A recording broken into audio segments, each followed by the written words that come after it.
नमस्ते दोस्तों, प्रणाम।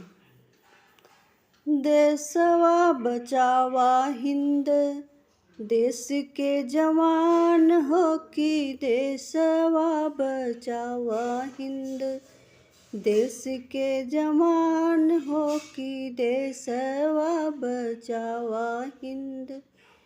एक जवान करे खेते में हो कटनिया, एक जवान करे खेत में कटनिया है।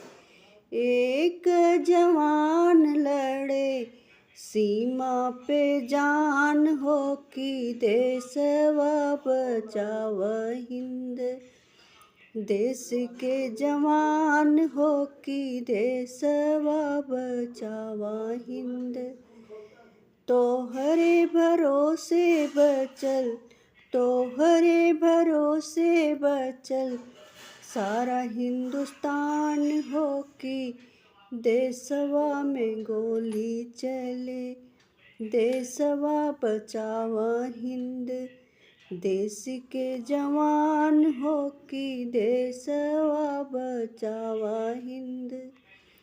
तोहरे भरोसे उगल, तोहरे भरोसे उगल आसमान में चांद हो कि देशवा बचावा हिंद, देश के जवान हो कि देशवा बचावा हिंद।